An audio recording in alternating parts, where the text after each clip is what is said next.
Brilliant bestseller, Under the Eye of the Clock, the life story of Christopher Nolan.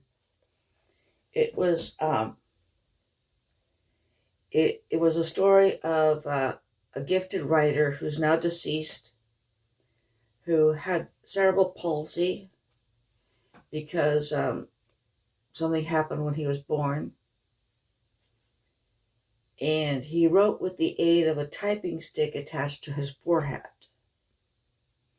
Now, in order to write about himself without coming off as too maudlin, he wrote his own story in the third person and called himself Joseph Meehan.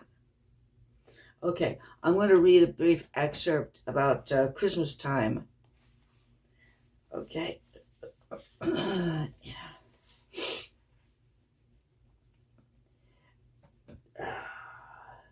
Joseph always loved that special feeling of suppressed excitement in glamorous Grafton Street.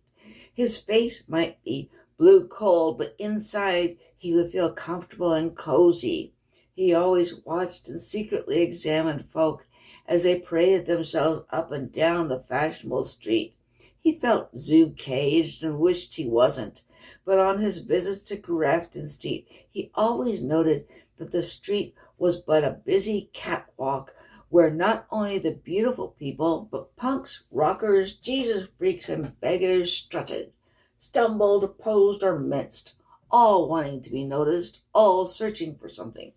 But at Christmas time, the catwalk glittered and winked at the passerby, for now it carried the ordinary folk, each of them hell-bent on getting a special gift for a certain someone.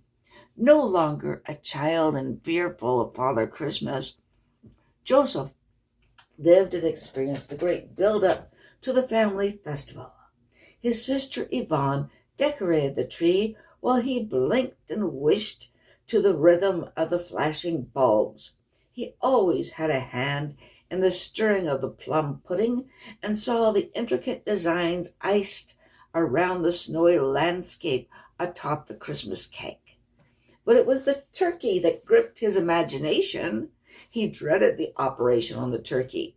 His dread dated back to his days on the farm where he watched the turkeys gobbling their deaths daily nearer. He watched the blue heads of the turkey cocks grow pink first and then blush angry red as they lowered their feathery flaps to circle in tantrums around their mates. He was always frightened by the fierceness in their frowny eyes, but was fascinated by what he labeled their snot. The snood was but a tiny novelty, a fleshy string which grew between their eyes, but when they got in a temper, the snood became longer until it eventually was long enough to swing hither and thither. It always reminded Joseph of a crying, snotty-nosed child. Then came Killing Day, the day when the choicest bird was sacrificed for family consumption. Joseph and Yvonne were inquisitive and decided to watch. Music reminded the family of 2 turtle doves and a partridge in a pear tree. While out in the yard, Matthew held the poor turkey by the tips of the wings and the 2 legs, while under the handle of the rake lay the once proud head of the fiercest turkey cock.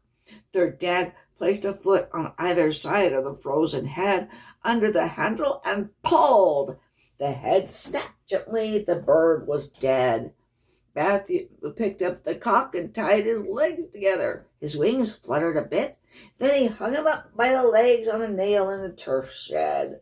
Yvonne was feeling sick, and her brother was feeling numb. Still they watched. Still they wondered. They even watched the upside-down turkey trying to gently quirk alive, but their dad reassured them that the turkey didn't suffer, didn't even know what was happening.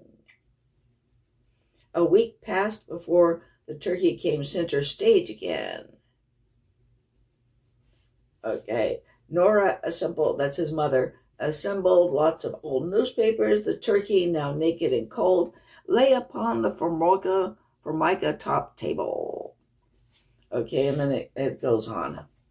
Anyway, I just wanted to tell you this is a truly brilliant book about a truly great author.